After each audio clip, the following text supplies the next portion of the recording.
Welcome to today's session, our monthly United Methodist Women Just Energy for All Strategy and Capacity Building session. This is the April 21st, 2021 session on biomass and the threat it poses to climate justice and racial justice.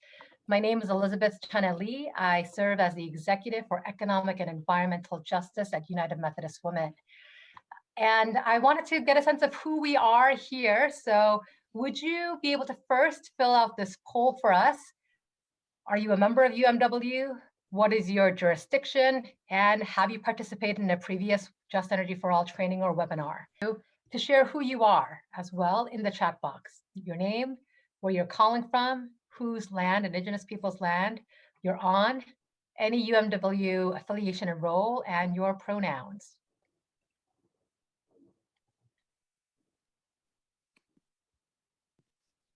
Okay, we have about 80% of you who voted. So I'm going to close this poll now. I'm just going to share results. About 95% of you are United Methodist Women members, and others who are not. We're grateful that you are here too. Our breakdown: Western 23%, Southeast 31%, Northeast 16, North Central 21, South Central 8, and 1%. I don't know. That's totally all right. And 90% of you have participated in some form of Just Energy for All training or webinar. And some of you, 9%, are new. So great to have you here with us. And please continue to type your name and information. It's so great to have folks from Arizona, Pacific Northwest, to California, to Arkansas. Welcome, welcome, welcome. So we're going to first start with our opening prayer. And I think there is Erin, someone who has offered, and Belinda Scott. Belinda Scott. So Belinda, if you could lead us in the opening prayer, and then afterwards read the Sisterhood of Grace for us. Thank you.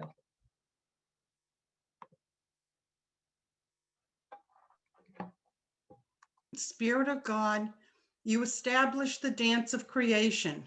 Here by your wisdom are both life and death, growth and decay, sunshine and storm, the nest and the hunt. Sustained by these wonders, we creatures of dust join in the great and mysterious rhythms of your creation. Give us a future that trusts in you and cares for your earth and all your people. Give us the vision and the will to see your creation restored. For all these things, O gracious God, in the name of Jesus Christ and with the company of the Holy Spirit, we pray. Amen.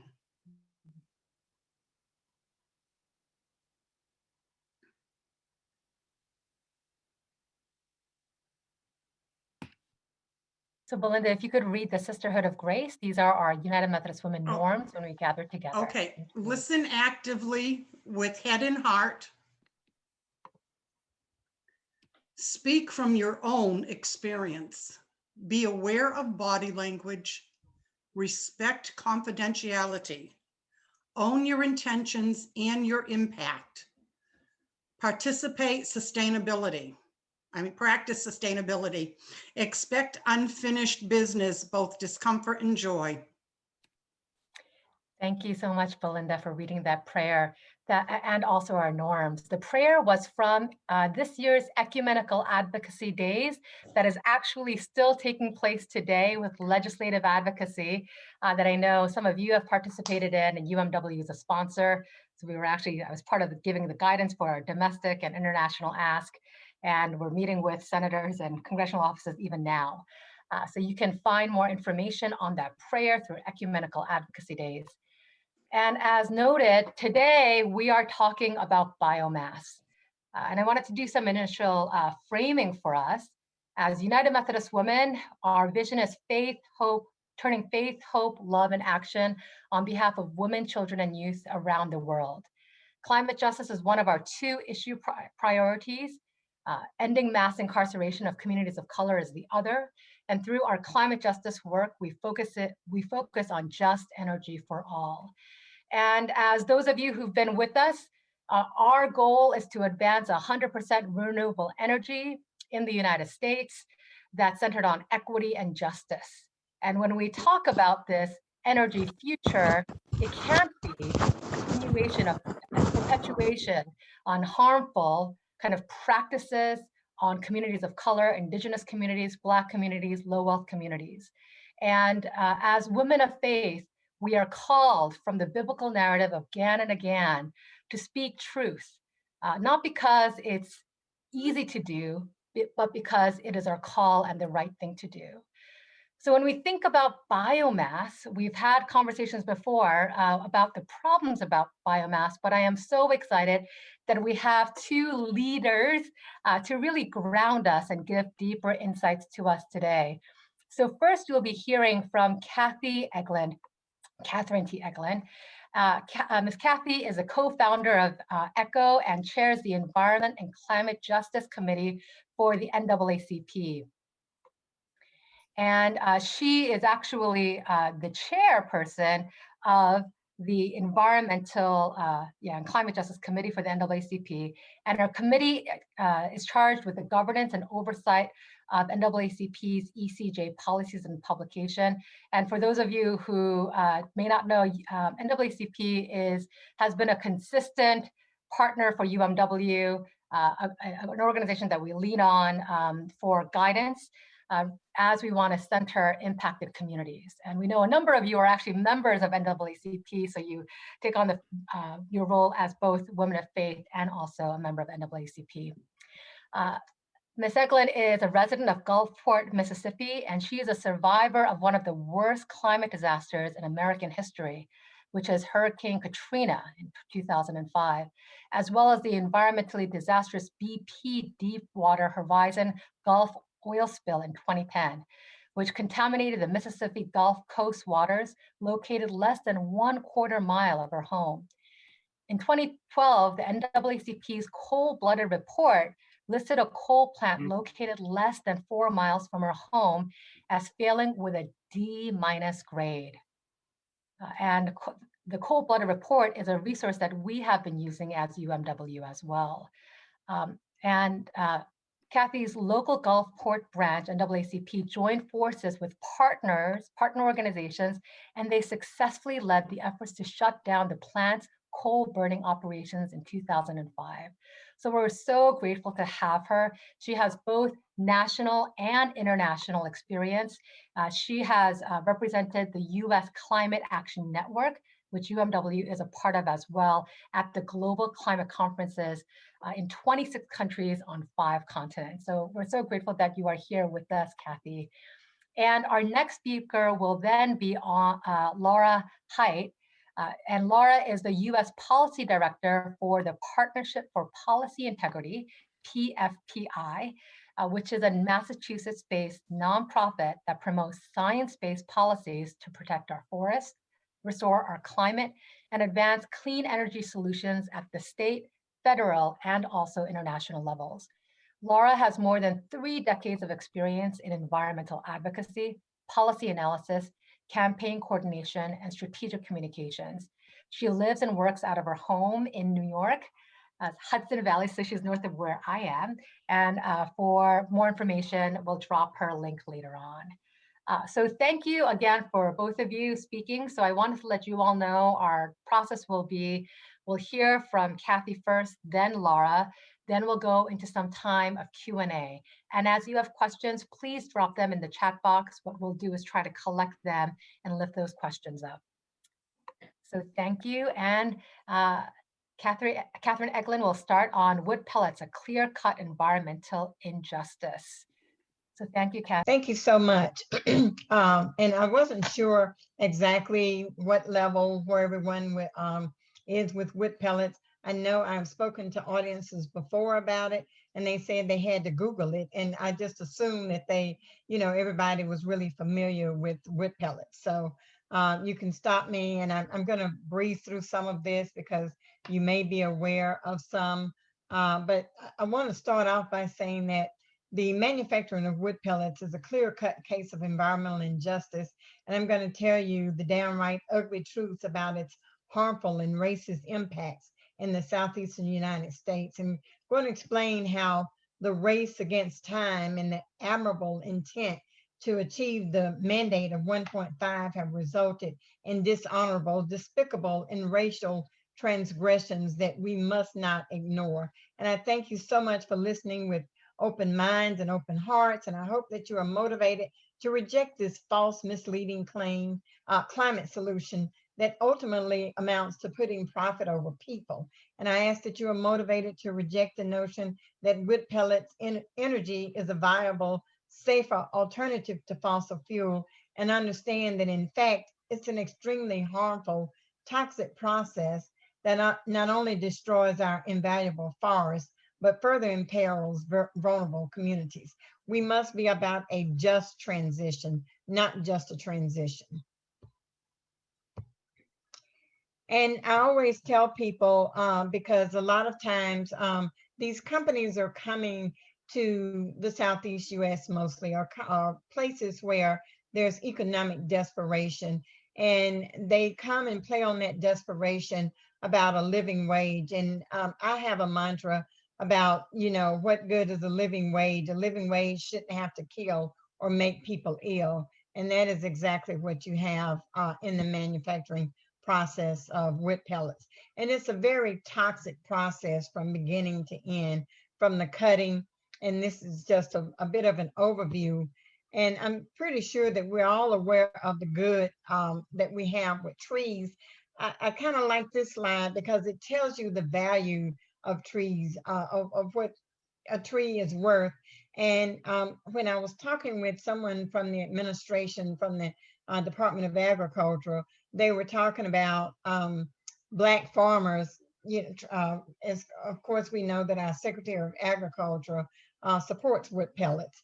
And I was talking about, and they said that he was torn between, there were two sides to this, because we had Black farmers who needed to sell their trees to make a profit. And my answer to that is that let's pay them to keep those trees. Those trees are worth more to us alive than they are grind into and compressed into wood pellets.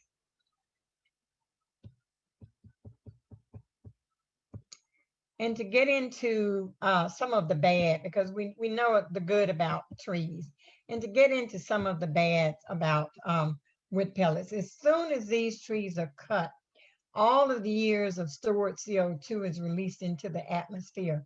I don't know how many of you are aware that wood pellets is listed, and it was listed by former EPA Administrator Pruitt, without any input from the scientific board of the EPA. Wood pellets are listed as renewable sources of energy. We need to be careful and talk about carbon neutral renewable resources. And they're renewable because they say you can plant trees, but you cannot replant trees to absorb carbon at the rate that you're cutting them.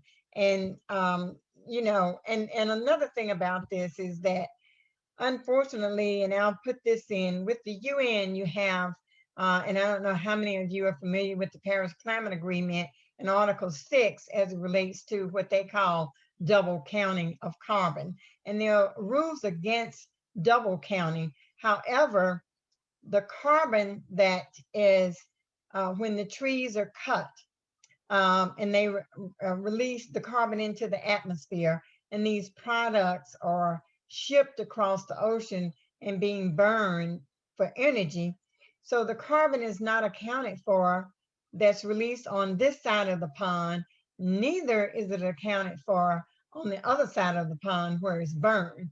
So in order to avoid double counting, what we have done is effectively ended up with zero accounting of this carbon. And that is very, very unfortunate. Now, the shedding, drying, storage process, all of this, very deadly, these are potentially deadly jobs that we're looking at in the manufacturing process when it comes to wood pellets. And this is just a list of all of these deadly toxins that are associated with the manufacturing process.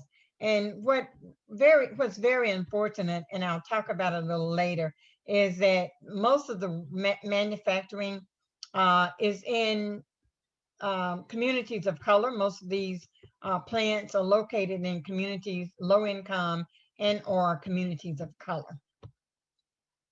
Here, this is just some more about the different levels of harm and the different chemicals that come out. Now, this is a slide from at one point, Mississippi was putting on its website. I don't know how many other states did this, but we even know the CDC, everyone has acknowledged how toxic emissions contributed to environmental health condition that worsen the impacts of COVID. Everybody talked about a pandemic, but however, I always said that we were actually in a syndemic because we were dealing with a lot of issues, not just COVID, but a lot of things that actually fed into COVID. And this was July of last year, and then suddenly Mississippi stopped putting down, but all of these are conditions that are caused by some of the chemicals that were listed previously. Now, just want you to meet four of the primary offending industries. All of these industries, as you can see, are from other countries. So they're coming into our country, decimating our forests, poisoning our people, and making a profit in the countries where they're shipping these. Now, I don't know how many of you have heard of this groundbreaking report, Dirty Deception, from the Environmental Integrity Project. Now, the Environmental Integrity Project is made up of former EPA enforcement officials, and they did an in-depth study of wood pellets and wood pellet manufacturing, and we really owe them a lot because they have not only given us all the information in their groundbreaking report, but they have also been very effective in bringing a lot of these corporations to justice when they have found them to be in violation of the Clean Air Act. Some of the downright ugly truths about these companies, you have to catch them in the very act. They are so dishonest. You have to catch them in the very act of the violations, and then they will deny, unless you just outright catch them.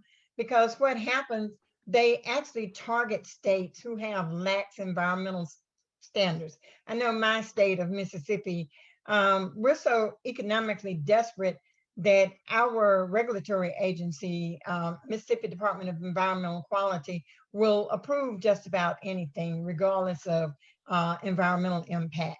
They did not do, we actually have the world's largest wood pellets manufacturing plant that is being built in Lucedale, Mississippi. For the world's largest wood pellets plant, they didn't even do an environmental impact study, which is absolutely ridiculous. And before they did the groundbreaking on that, we challenged that plant and talked about how Enviva, which is building that plant, how they had skirted the Clean Air Act in so many other states. And we asked about Drax facility in Gloucester, Emmett County, Mississippi. We asked about violations because Environmental Integrity Project had done some investigation on a plant in Louisiana of the same size who had been found in violation. And it took Mississippi, when we requested the information on that, from 2019 until 2020, almost 18 months to come up with the violation. And to date, and you're looking at these fines here, these were much lower fines. These were companies in other areas that were fined. Mississippi in their Emmett County was fined $2.5 million, which is the largest fine to date. And then they were charged $80,000 a month until they install the protective machinery that they need. Now, to put that in perspective, though, this company had been operating and emitted illegal amounts of pollution for 8 years. And they were fined $2.5 million. That's about the amount that they earn in a day. That's about the amount that they make in a day. So the fines to me amount to nothing much more than a corporate time out, not even a slap on the wrist. So also we have fires in those plants, and I call that slide my liar liar plants on fire, because those it's a very flammable process. And I just want to mention that the NAACP is also on record as stating years ago that in one of our groundbreaking reports of the people who are living closest to these plants. And we need really stricter protection. What our MDEQ said in Mississippi, they went to these poor communities and told them, "Oh, you can trust us. We're stricter than even EPA. We don't need EPA because we're stricter." Well, that's so, I'm not going to even say misleading. It's an outright lie, because what they were telling them was the EPA emissions limit was 250 tons and ours is 245 tons. But what they did not tell them was that at the EPA limit, you had more protections. And so it's just very misleading that they're taking advantage of poor people in communities of color. This map shows you the cotton trade states. Most of the wood pellets that are being manufactured in the Southeast US are being shipped over to the UK, mostly to countries in the EU, but mostly to the UK. This map shows you the former cotton trade states, and the map on the other side is showing you the wood pellets trade states. And I've attended quite a few virtual town hall meetings in the UK and in the EU, and appealed to them. And I think this is something that we need to do. They turn a blind eye to the slave labor that fueled the cotton trade, and we cannot allow them to turn a blind eye to the wood pellets trade that's literally fueling their energy. And if you look at the bottom, these are also, at that other map at the bottom, these are also the states that are the most climate vulnerable.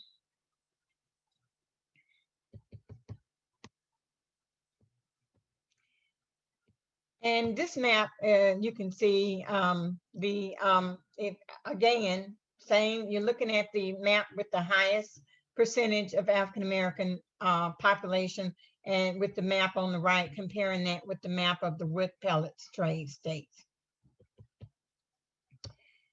And this map shows you the massive forests in the UK. They're keeping their forests while we're decimating ours and shipping them over.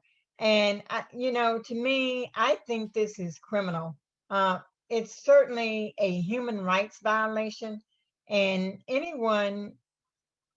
our regulatory agencies, first of all, I think the wood pellets industry, for what they're doing, should be charged with crimes against humanity, and everyone supporting that should be charged as accessories to those crimes. I received a photo a couple of weeks ago, and I need to incorporate it in my slides, where there were two little children playing outside that plant in Mississippi that could not have been much more than 8 years old, with that plant in the background, which means they have been exposed to harmful chemicals all of their lives. And this is as awful as what's happening at the border.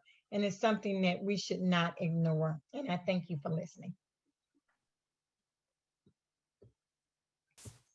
Thank you so much for giving us such an expansive view in terms of an situation with regards to wood pellets, who it's impacting, how it's impacting both in the US and around the world. Thank you, Kathy. We're going to go to Laura now, and hold your questions. We know there's so many good questions that are coming in the chat box. So Laura, we'll hand it over to you. Hello, everybody. First off, thank you very much for the invitation to speak today. Thank you, Liz. It's been just such a pleasure working with you with U.S. Climate Action Network, and Aaron, and thank you to the United Methodist Women for your hard work on behalf of the planet. And when you think of clean energy, you think of sunlight, wind, clean stuff. Next slide, please. Now here in New England, the use of biomass, I'm going to be talking about biomass power And building off of what Kathy was talking about in the wood pellet industry, I'm also going to be talking about biomass power plants here in the US. And it's not across the country that you'll see biomass power plants, but here in New England, in the Northeast, we have dozens. And this is real-time data from about an hour ago. About 11% of the renewable energy. Oh no, this is, sorry, my new slide has real-time data. This is actually from March. At the moment that I took that snapshot, 11% of the New England energy source was renewable. And of that, you'll see that a large portion of that was wood and garbage. And so that's what's renewable energy here in New England. It's not what anybody would consider clean. Again, this changes based on sunlight and wind levels. Right now, wood is about 20% of our renewable energy, but you get the point that this is a big portion of renewable energy. Next slide, please. Liz, I'm going to go a little fast and I apologize, but just when we talk about biomass, it's a very generic term for any organic matter. Specifically, we're talking about biomass energy, any organic matter that's combusted to produce either heat or electricity. Next slide, please. But when I'm talking about biomass energy, I'm going to be talking about wood. Just as Kathy was talking about the wood pellet industry. That's what fuels biomass power plants. You don't have power plants burning algae. They're burning wood. It's either processed wood pellets. Here in the Northeast, it's typically green wood chips. And also in other domestic, it's mostly wood chips. Next slide, please. Now, the theory behind wood burning being good is that it's a closed loop, that the trees absorb carbon dioxide and then you burn them and it goes to the atmosphere and then they reabsorb it, as opposed to fossil fuels where the carbon is coming from the ground and into the atmosphere. That's the theory.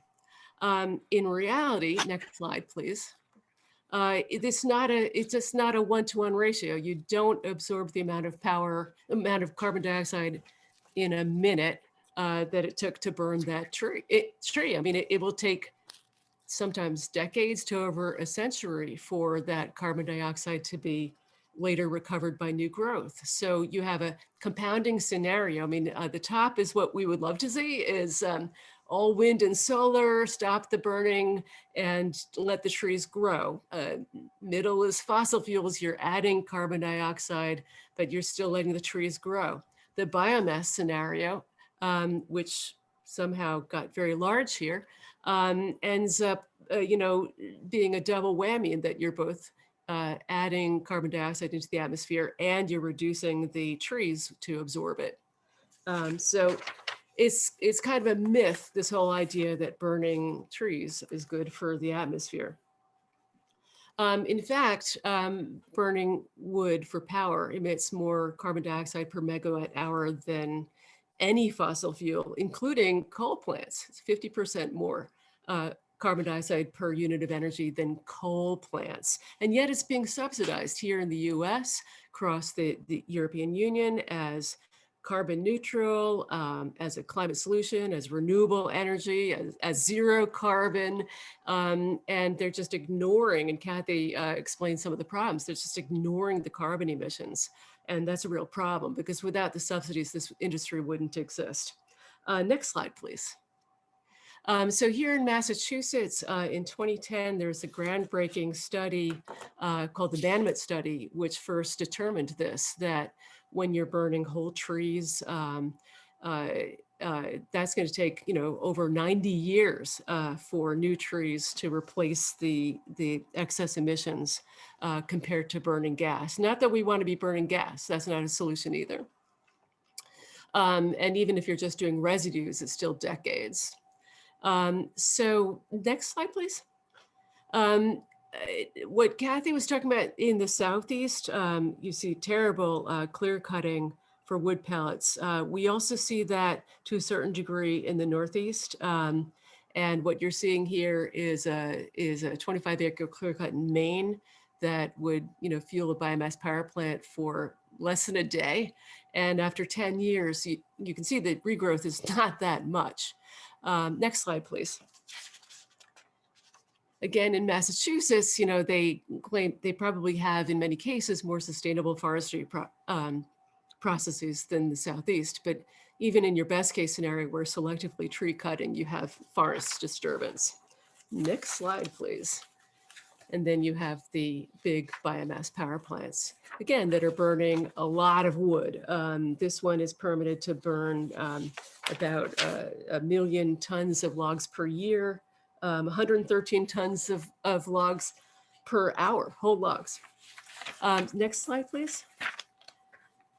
And then moving into what Kathy was talking about on the wood pellet industry, you have demand in other countries which are treating biomass as having zero emissions.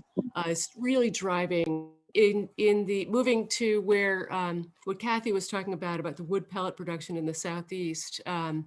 You have tremendous demand and growing demand for wood pellets that are sourced from the US, Canada, even in some parts of the EU, actually, that's impacting other parts of the EU to fuel these power plants that are supposedly renewable energy. Next slide. So, and what's the difference between EU and here? They have a very strong policy, and I don't know why the slides aren't really showing. For some reason, you're not getting the whole slide in this screen because it should be showing the years on the bottom. But at any rate, in the years since the Renewable Energy Directive got adopted, requiring countries in the EU to get to renewable energy levels of 20% renewable energy by 2020, you've seen a huge increase in biomass. Biomass is the red line on the top. Right now, biomass energy actually is at 60% of the renewable energy in the European Union, and that's more than the wind and solar combined. And that's what's going on. They're meeting their renewable energy goals by importing wood pellets from the US and elsewhere and burning them and treating them as carbon neutral. Next slide, please. Just some, in the next slide, these are just pictures of the Southeast, what's going on down there. Horrible logging. This is a wood pellet plant. You can see, this is a horribly industrial and polluting process. Next slide, please. And then it goes to these power plants in England, in particular, Drax, which is burning almost all wood pellets sourced from the US and Canada. And Drax gets, these used to be coal plants. They had 6 coal plants, the largest utility in England.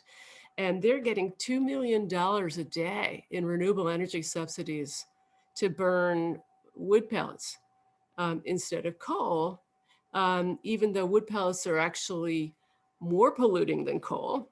And as Kathy explained, they come associated with, real human rights violations. And it's not doing our climate any good either. So there's a lot of bad things going on with this treatment of biomass energy is not having carbon emissions. Can I have the next slide, please? People ask me why, why is this happening? So I don't have a fancy slide, but one thing is it's cheap and easy to convert a coal power plant to burn wood pellets. So as countries in the EU rushed to meet these ambitious renewable energy targets, the fastest, easiest thing was just to convert their coal to wood. And then as again, the treating biomass plants, the emissions from the burning the biomass as having zero carbon makes it look like a big win for the climate. And you'll see EU, shouting how great they are. It's not working. It's just it's on paper, but it's not reality. And then, of course, you've got lobbying, not just the logging industry, but also the fossil fuel industry, because this is keeping the coal plants going. Some of them co-fire with wood as a way of sort of quote unquote reducing emissions. But I want to point out that, we can spend hours talking about carbon accounting, and I only have 5 more minutes in this presentation, that the air pollution, regardless, is, you can't, wave a magic wand and play with the math. The air pollution will continue. And I'll, on to the next slide, please. Kathy already talked a lot about the various emissions from these wood pellet plants, and you have comparable issues coming out of the stacks with biomass power plants. All the conventional pollutants, volatile organic chemicals, and in particular, next slide, please. The fine particulate emissions, which are associated with, I mean, they're the worst air pollutant. They're associated with the most air pollution related deaths. Studies showing that communities exposed to high levels of these fine particulates are at greater risk of death from COVID-19. And again, because many of these facilities are sited in low-income communities of color, you have all the other attendant issues, other health issues, barriers to proper health care. It just compounds already existing problems at the local level when you add this pollution onto it. Next slide, please. And that's not just it. I mean, it's also the truck and traffic exhaust, dust, noise, odors, fires and explosions. You got all this sawdust in the area, large piles of wood chips or wood dust. All of this contributes to a lot of local pollution besides what goes out the stack, and financial as well. But we don't have time to talk about all of that. So next slide, please.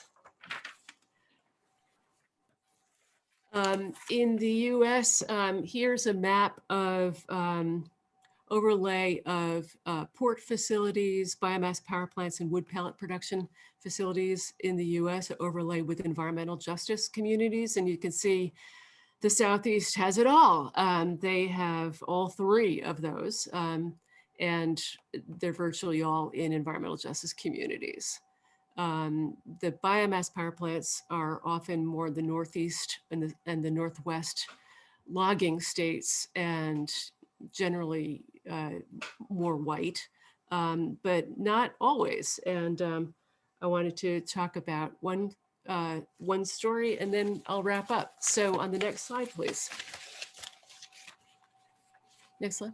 So Massachusetts is no exception.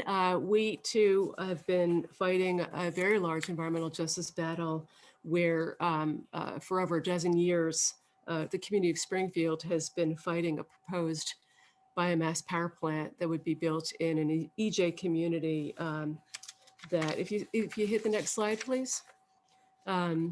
Springfield, Mass, in that red circle, meets all three criteria in Massachusetts for environmental justice: income and minority population, income and English isolation, and income, minority population, and English isolation. And that's where we've been fighting this biomass power plant. And you can skip over the next slide. Oh yeah, no, wait, I'm sorry, go back, I apologize. We've been bringing this to a much greater deal of attention, the environmental justice impacts in the past year. And in the Globe in October, it really drew attention. This is a community that's been called as the asthma capital of the nation for having the highest proportion of ER visits and asthma fatalities in the nation. So this is not a community that needs more pollution, that's for sure. Next slide, please. We worked with the community has been fighting this. We've since last fall, when we learned that Governor Baker wanted to relax our rules to provide subsidies for biomass power plants, which would allow this plant to get a lot of money. We've been focusing on Charlie Baker, the governor of Massachusetts, and focusing this as an environmental racist issue. Next slide, please. And the financing is important. These plants are expensive. They can't exist without subsidies. This plant is already lined up communities to purchase its power. It hasn't been built yet though. And if it were to get into the Massachusetts Renewable Portfolio Standard, it would be eligible for another $14 million a year in ratepayer subsidies. And there's currently in Congress, they're proposing legislation to renew tax credits, which would give it another $4 million per year over 10 years. So this is how they work. These are the things you need to look out for. Next slide, please.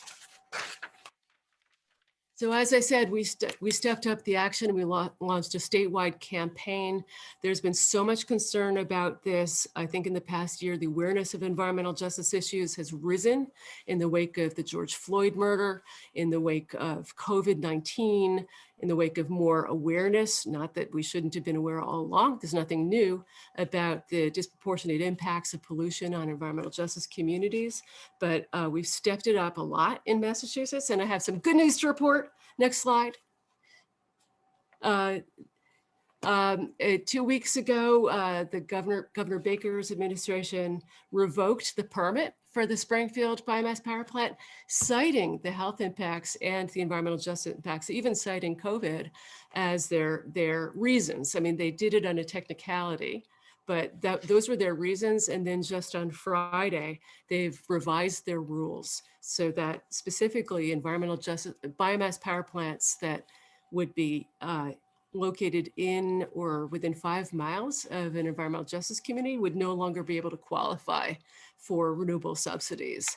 A huge win that I hope we can replicate across the country. It certainly speaks volumes to how far we've moved the Baker administration in recognizing the environmental health issues of biomass. You know, I want to end on a positive note, but with a tempered point. So on to the next slide. We are still fighting the biomass power issue. I mean, it's still bad for the climate. It's polluting for communities every step of the way, wood pellet production, the logging, the burning of it, the transportation, the ports, all those environmental issues, which are largely environmental justice issues, remain, and you still have the climate impacts of burning biomass. So we've got a long way to go to reach the Paris Agreement goals. And, you know, there's in a word, and next slide is my second to last slide. You know, Bill McKibben says it best, we just need to stop burning things. We certainly can't call that a climate solution. So in the next slide is my contact information. I apologize if I talked a few minutes longer than I planned, and I'd be happy to answer any questions. And thank you, Liz, for the great slide presentation. I don't know why I couldn't do it. Not a problem. Thank you, Laura, and thank you, Kathy, as well. And it seems like as I'm speaking, my PowerPoint is now not frozen. So I don't know. It might be the storm here up in occupied Lenape land. So thank you both. And we see that there are a number of questions. Erin was posting it on notes for me because I couldn't do it myself. Erin, would you be able to spotlight both me, Laura, and Kathy as well? And then, so I'm going to just start off here. And as there are more questions that come in, I think Erin's going to put it in the notes. So just starting from the basics, I think it's been covered a bit, but if you can clarify, what are exactly wood pellets and how do we, how is that defined? So we'll start with there first. Kathy or Laura. Okay, sure. And I should have just gone into that. I have different screens at different levels. When trees are cut and then they're dried and then they are pressed into capsules, like tightly pressed into capsules, wood capsules, and then they are shipped, as I mentioned, to other countries, mostly from the Southeast. They're mostly shipped to the EU and actually the UK more so than any other country. Great, thank you for that clarification. That helps. So these are a group of questions and I'll read them and then both of you please do respond. So what about if they are replanting, right? There was some comment on this, sustainably like they do with some Christmas trees. What size trees are we talking about, the age of trees? Another question, what should be done with waste from tree cut in the West Coast to thin forest and prevent huge forest fires, right? So these are a bit more intentional. These are smaller diameter trees that are cut into lumber, but there's still some waste, right? And then thinking about like regenerative uh, uh, trees that are quicker. So perspective on using bamboo, it regenerates quicker than trees do. And also related to that, if uh, it seems to me that if forests are farmed responsibly, the process and time would become carbon neutral if we are growing forests as fast as we are cutting them. What about other biomass crops that grow faster than trees are related to, like bamboos, etc.? So I'll stop there. That's a lot of questions. Yes, Who but do they're you want good me to stuff. try tackling that?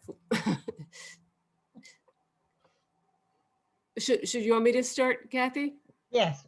I mean, you know, the logging, it's regional, right? There's going to be differences in both what's cut down, the planting differences. It's going to depend also sometimes in terms of rules and regulations.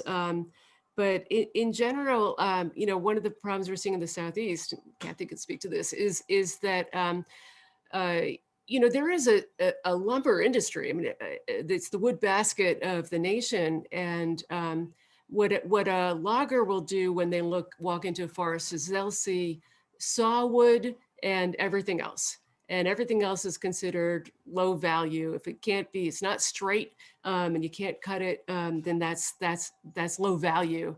And so in the Southeast, you have these bottomwood wetland forests that with all of these gnarled old trees, which are incredible ecologically rich areas, habitat, and they're not of any value for sawwood, but they're going in and clear cutting them. They don't even leave a twig at the end. It's like a moonscape, the type of logging you see in the Southeast. And so, you know, it's not you might see in some places states with rules about what diameter tree you can do, but in British Columbia, they're cutting old growth. And you know, there's the arguments about trees growing to catch up. That's a longer answer. Again, it's talking the plantation forests. They're just not. They don't have the ecological diversity. They don't have the carbon storage. You know, there's just a lot of complexity to these questions, I have to say. And on the forest fire in the West Coast, I mean, I work with a lot of scientists on the West in California and Oregon, Washington, and you know, they're viewing those arguments of you need to thin the forest as being completely made up by the logging industry, and that the best thing you can do is to not thin the forest, that the forests that are thinned with this underbrush actually burn faster. And there's better ways you can, you know, defend your property, but not through thinning the forest. Very complex questions. Good ones. Very good. And let me say that what these industries are telling people is that they are using discarded wood. They are using the waste. The reason that I focus so much on the manufacturing process is because it is so deadly and toxic. So there are a lot of things that you can do with waste from trees. Mulch, you know, I mean, there are a lot of things that you can do other than engage them in a toxic manufacturing process and then turn around again to use them for wood to put more carbon into the atmosphere. And I know that that's what a lot of people, I think one of the questions was about foresters planting the trees and do they regenerate? No, I mean, they're cutting down trees that are decades, if not centuries old, and you can't replant them to reabsorb the carbon that's lost. And you will also hear that it's too complicated to account for the carbon, but I think that that's a very poor excuse, you know, not to account for that carbon. You know that there are emissions from the cutting, and you know that there are emissions from the burning. So if we're really addressing climate change, this is just not a solution. Thank you both so much. There's a question of there are all asbestos emissions from this process, question mark. It was listed briefly on Kathy's slide. So can you speak more about that, if possible? Yeah, that's absolutely one of the toxic chemicals. But like I said, there are just any number. You look at the particulates, the volatile organic compounds, um, just formaldehyde, you name it. Some of the most toxic chemicals that you can name. You have nitrogen oxide, methanol, carbon monoxide, just every deadly chemical that you can name. So I'm really glad to hear, Laura. You were going to send me that link about Massachusetts, so I'm just learning today that it was due to COVID, and this is something that we need to do is draw that correlation, to Mississippi as well. Absolutely. Yeah, the public, it was really phenomenal that they actually pulled the permit because of health issues and specifically environmental justice issues. And I take that it's very heartening because everybody's been, what did Reverend Leo say? Justice is the flavor of the month these days. This Yes, was more than words. This was actually concrete action. very good. Thank you. Okay, a few more questions. Uh, One, did Kathy say that Secretary Vilsack supports biomass? He's from Iowa, as am I. This is Rita Carter. So I would like to know, that's one. Another is, one of the issues that concerns me is the fact that individuals are building personal fire pits, especially while we are having to stay home during the pandemic, and they're putting carbon dioxide into the air. Has anyone done a study on this issue? I'll take the first part of that. Secretary Vilsack, unfortunately, does support biomass. Um, and actually, some of our friends in the climate movement, some of our elected officials who, ordinarily agree with a lot of our advocacy, support biomass. And it is very, very unfortunate. And that's why, I keep appealing every time I get the opportunity that we've got to look at this from a human rights and social justice perspective. That was one of the reasons that some organizations had a sign-on letter in opposition to Secretary Vilsack. And when he's saying, well, he's got to look at both sides, and he's saying, well, Black farmers, want to be able to, profit from their trees. And I think they should, and we should pay them to keep their trees.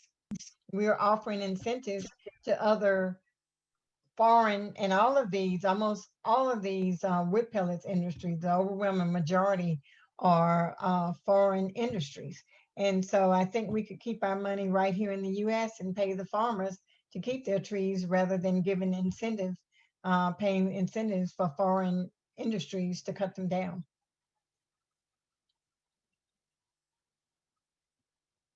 I'm seeing some questions about what are the alternatives if we're not going to burn biomass. May I answer that? Yes. Um, so, in a perfect world, we would be switching over from fossil fuels, burning fossil fuels, to a combination of clean energy and increased carbon sequestration, because the IPCC has told us, if we want to keep climate change from increasing more than 1.5 degrees, we have to do two things. We have to dramatically reduce our greenhouse gas emissions, and we need to, but that won't be enough. We also need to increase the drawdown of atmospheric carbon. So that's where forest biomass energy is particularly bad idea because you're both increasing the carbon emissions worse than burning fossil fuels, and you're removing your trees, which are the carbon sink. The solutions are to really be trying to drive cleaner energy. And when you have $2 million a day in clean energy subsidies going to Drax to burn to burn biomass, which is worse than coal, imagine what that could do in terms of actually pushing ahead with more wind, more solar, more energy efficiency, better design standards. There's a lot we can do to reduce our energy use, both in the residential sector and the transit sector. The goals are to sort of electrify everything eventually, and move and make that electricity come from clean energy sources. And we've come so much further and faster than anybody thought was possible. We need to make our goals much more ambitious, because we've shown how quickly these new technologies have developed, including battery storage. But what we lack is political will. I mean, basic improvement of appliance efficiency standards. That's just basic.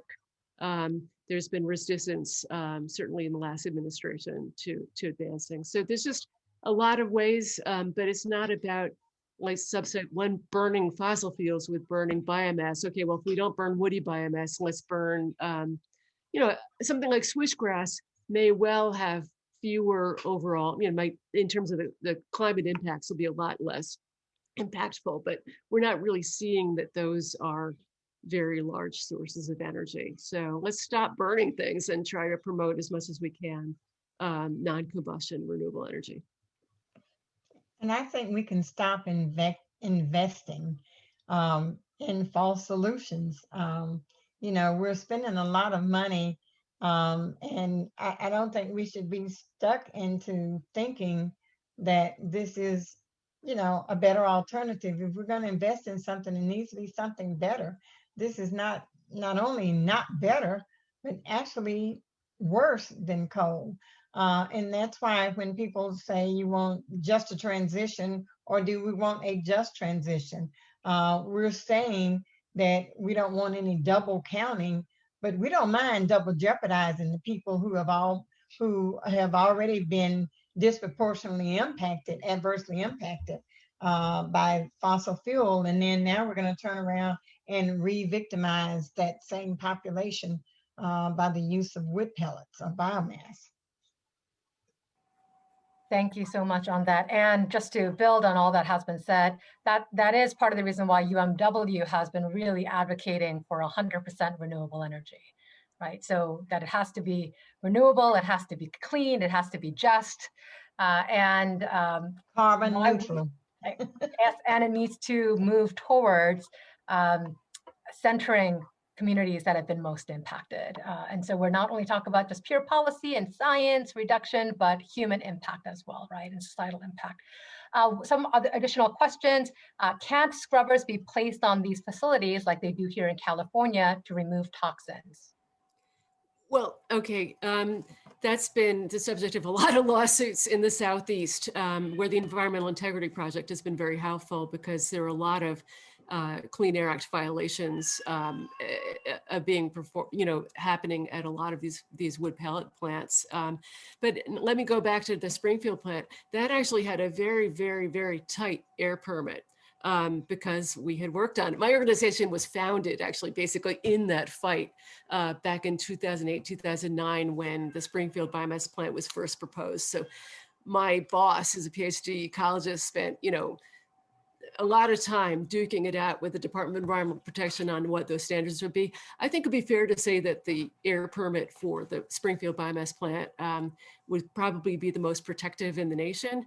Even so, it would have been emitting over 200 tons of harmful air pollutants a year. And that's, 35 tons of particulate emissions, all various heavy metals, volatile organic chemicals, NOx and SOx, and that's not counting the 500,000 tons per year of carbon dioxide. So you've got from the real scofflaws in the Southeast that have to be taken to court to this one was probably the most highly regulated, which probably would have had, best available control technology. You're gonna have emissions. You just can't burn stuff without these emissions. There was a question of what you meant by NOx and SOx. I'm sorry, nitrogen oxide and sulfur dioxide. I apologize. That's all right, thank you. They both contribute to smog, asthma, respiratory disease. They're all part of the problem. And how do we as citizens work to end the subsidies for this industry? Some of you worked on that just last week. Yes, and for those of you who are not aware, about more than 300 United Methodist women leaders and friends joined from 40 states with over 80 congressional visits urging for 100% renewable and explicitly saying no to nuclear and no to biomass as part of that conversation. Good. So Ms. Kathy, were you going to add on to that? In terms No, of that's great. I think we have to keep raising awareness, and we have to not allow them to keep giving us this rationale, this false rationale. It's not good. You know, at every step, it's just not good. So even if you just carve out just the manufacturing part of that alone, but there are just so many reasons why this is a false solution. Thank you. There's a question of where can I find more information about California's policy concerning biomass, but I think related to that is just each individual, Laura, you were saying, and also Kathy, like it's very contextual, right? So where does one go to find out more information about their particular region or state context so they could do the appropriate learning and educating and talking about it, and then the appropriate advocacy as well? Well, I can direct people to one of the groups we work with in California is called the John Muir Project. Or people could email me and I could send you some links. And another good source, if you just want to find out about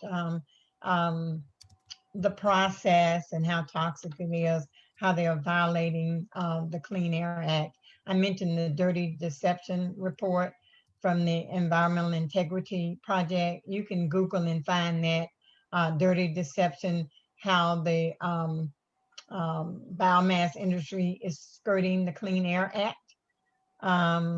But let me see. Yeah, I think, and Dogwood Alliance has a lot of good information on their website. I don't know about California other than what Laura mentioned, the John Muir Project would probably be the best source on the West Coast. But in general, it would be the same, you know, information as it relates to the harms caused by biomass. Thank you. And there was a request of related to that is books that you recommend for further reading and learning. Books on biomass. I'm not aware of any books on biomass. Are you? I put in the link, this Burned, or Trees the New Coal, is a really, really fabulous documentary. I see somebody's gonna be screening it, which is great. They do, Yes. it's now a full-length feature film. It's 123 minutes if they've got a shorter version. But I don't know of any books. This whole biomass thing is new. I mean, the whole wood pellet stuff really only started about a decade ago, and it was largely driven by this renewable energy directive in the EU. And here in the US, there's a big boom in biomass power plants. We did a report called The Biomass Boom that looked at biomass power plants that were funded through the stimulus fund. So that's why around 2008, 2009, 2010, early on, there were a lot of biomass power plants events in the US. I don't think anybody's had time to write books about it. Kathy, do you know of any?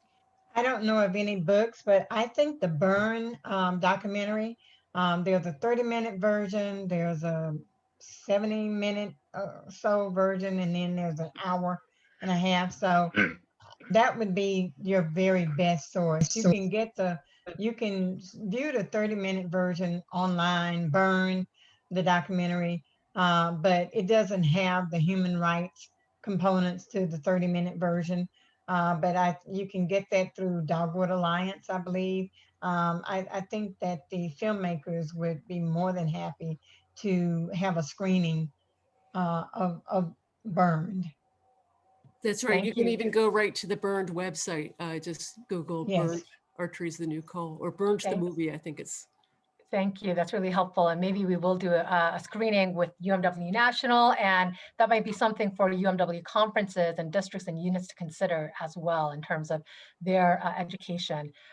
So what about burning corn? It happens in Michigan. Well, they're kind of burning corn in ethanol right now as the fuel standard. I'm not aware, I'm only aware of one power plant. Are they burning corn in a power plant? I'm not familiar with that particular case. But most of the power plants are burning either wood pellets or wood chips. And with burning corn or food, there's a larger debate and conversation in terms of food security in the international arena as well, as we've been trying to reduce famine and malnutrition. So what is the competition? So just I see. It's for home heating. Yeah. Yeah, I know that home heating is a very dicey topic to talk about, but here in the Northeast, where a lot of people burn wood for heat and feel like they're being very environmental because it might be wood that they harvested in their backyard, the pollution is very significant. I know a lot of people who live near area, next door neighbor burns wood for heat, and it's really bad. But my organization is not going to tell you don't burn corn or don't burn wood, but my organization is going to be advocating that the government doesn't subsidize that as clean. Thank you. I'm mindful that we are kind of nearly at time. So we're going to end with some final remarks before we give you some next steps. So Kathy, Laura, I want to bring it back to you. Any final remarks that you have for us? I'm just so grateful to you all for listening. It's been hard to talk about some of these issues, and I'm grateful that people are now focusing on it, as the Biden administration is now committed to addressing climate change. We just need to make sure that they don't advance false solutions, that they really work on the issues that we all need to support. Thank you, Laura. It's Kathy. Oh, you're on mute.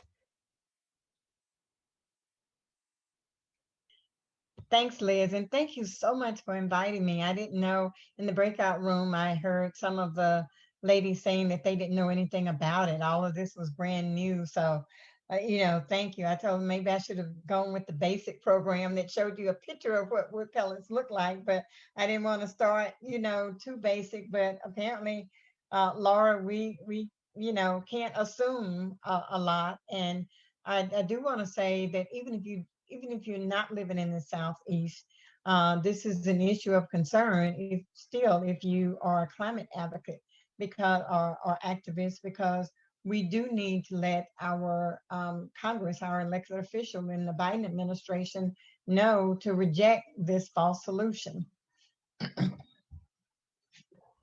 Thank you. We're so grateful for you both for your expert knowledge and your leadership in these areas, because it's not easy as you are sounding the trumpet, right? And saying that there is a problem with some of the solutions, these false solutions that are being provided. So I wanted to just acknowledge and lift up as a reminder to you all, we don't just stay here with head knowledge, we move forward. And some next steps is one, tomorrow is Earth Day. So we are inviting you to all call your members of Congress. We've made this easy. This is essentially from our talking points of our legislative action that we did last week. And some of our members are still meeting with their representatives this week as well. And if you want to actually arrange a meeting with your senators and congressional reps, we have all the talking points and the how-to stuff. So send us an email and we will pass it along to you. But please, and Erin has just dropped it in the chat box, use this phone to action link, forward it to others. It's easy. We give you what you need to share and say. It'll give you what to tweet, sample email, and call directive. So please share this and make it a point tomorrow to really blast this out and encourage your fellow UMW leaders and members. So I see some of you doing that. Joyce is already doing it. Take your phone, take a photo shot, hover over it, and then it'll take you directly to the link. So you can do that. So that's one way to do it. It's also on the link, it's on the chat box itself. And you joined our monthly call. If it's your first time, we meet every month, minus December, and where we have different topics and speakers and experts, and also time for strategizing and breakout. So next month, actually, May 19th, we're going to be focusing on mobilizing our base to advance just energy for all. So what does that mean? We're learning this knowledge. How do we activate more of our United Methodist Women members? We know even with the legislative action that we took last week, more than half of members, it was their first time doing any form of legislative advocacy. So we know that we're expanding the voice of faith women engaged in this work. So come, we'll go into breakout groups and have a lot of discussions and do strategizing. So that's our next session, March 19th, 3 p.m. Eastern time, because I know sometimes the time zone, it becomes a challenge. Please sign up for our climate justice updates as well, and stay involved, a variety of partners that we partner with, and that you can look up as well. And we would love to get feedback from you all in terms of how did this session go? What are other topics that you want to look at or deepen your understanding around? And we'll send that via email. And Laura and Kathy have both shared some resources that in our next email that we send with the PowerPoint and slides that will include those links as well. So we're going to end with a closing prayer.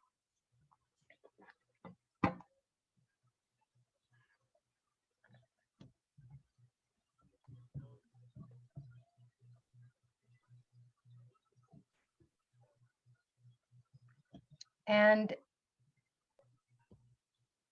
Erin, did that get confirmed? Okay, so I'm going to ask, I'm seeing a few faces. So I'm seeing Mary Wright. Yes. Would you be able to lead us in the prayer? And then we will collectively, we're all invited to unmute and say in the bold in response, our world belongs to God. Yes. Okay. Thank you. Let us pray. Creator God, we declare with joy and trust that our world belongs to you. For the fierce love with which you hold us and the rest of your creation, we declare our world belongs to God. Creation's awesome beauty and its bountiful provision. We declare Our world belongs to God. in the manifold ways that it reveals your glory and draws us closer to you. We declare Our World belongs to God. amid its present groaning, we declare Our world Broken heart still belongs to God. God. To our leaders gathering together to seek answers to the climate crisis, we declare Our world belongs to God. Amen. Oh, Amen. the leaders be motivated by compassion and not by fear. May their goal be justice and equity, not political posturing. For the sake of the people and the ministries of your church across the globe, already being affected by climate disruption, may we seek consensus over controversy, action over apathy. For the sake of our children and grandchildren, we confess our complicity in creation's degradation. We commit ourselves to our earth-keeping task and gratefully declare, Our world belongs to God. as your people, participating now in your ongoing work of renewal and longing for the day when you will bring that work to completion, we declare, Our world belongs to God. our world belongs to you, oh God. Hallelujah. Lord Jesus. Amen. Thank you, everyone. Again, thank you, Miss Kathy and Laura, for joining us. Thank you all for being part of this conversation of learning. And may we recognize that our world belongs to God and that we are part of Just finishing up the training. healing. Amen. Thank you all. Amen. Thank you. Thank you.